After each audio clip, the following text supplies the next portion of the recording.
மிதுனம் ராசி. மிதுன ராசி அன்பர்களே, இன்றைக்கு எதிலும் நிதானமாக செயல்படவும் வீணலைச்சலை தவிர்ப்பது நல்லது. சிலருக்கு தாய் வழி உறவுகளால் செலவர்கள் ஏற்படக்கூடும். குடும்பத்தில் வீண் விவாதம் ஏற்படக்கூடும் என்பதால் பொறுமையை கடைபிடிப்பது அவசியம். திடீர் செலவுகளால் கடன் வாங்கவும் நேரிடும். சகோதரர்களால் ஆதாயம் கிடைக்க வாய்ப்புள்ளது. நண்பர்கள் அனுசரணையாக இருப்பார்கள். வியாபாரத்தில் கனிவான அணுகுமுறை அவசியம்.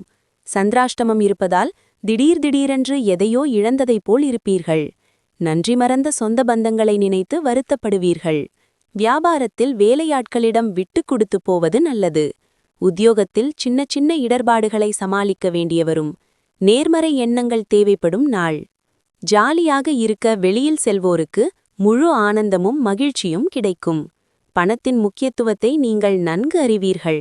எனவே இன்று நீங்கள் சேமிக்கும் பணம் மிகவும் பயனுள்ளதாக இருக்கும். மேலும் நீங்கள் எந்த சிரமத்திலிருந்தும் வெளியேறலாம்.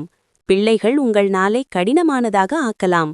அவர்களை ஆர்வமாக்கவும் தேவையற்ற அழுத்தத்தை தவிர்க்கவும் அன்பு எனும் ஆயுதத்தை பயன்படுத்துங்கள். அன்புதான் அன்பை உருவாக்கும் என்பதை நினைவில் கொள்ளுங்கள். காதலுக்கு உரியவர் வெறுத்தாலும் உங்கள் காதலை காட்டுங்கள். எந்த புதிய கூட்டு முயற்சிகள் மற்றும் பார்ட்னர்ஷிப்புகளில் கையெழுத்திடாமல் தள்ளியிருங்கள். இன்று உங்கள் மனைவியுடன் நேரத்தை செலவிடுவீர்கள். ஆனால் சில பழைய விஷயங்கள் மீண்டும் திரும்பி வருவதால் உங்களிடையே மோதல் ஏற்பட வாய்ப்புள்ளது. உங்கள் துணை தன் நண்பர்களுடன் பிஸியாக இருக்கக்கூடும். இதனால் உங்களுக்கு கோபம் ஏற்படலாம். மிருகசீரிடம் 3-4 கவனமாக செயல்பட வேண்டிய நாள்.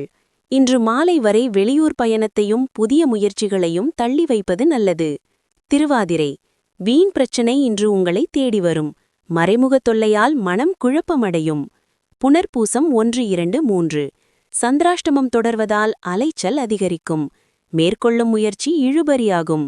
தக்க சமயத்தில் நண்பர்கள் உதவி கிடைக்கும்.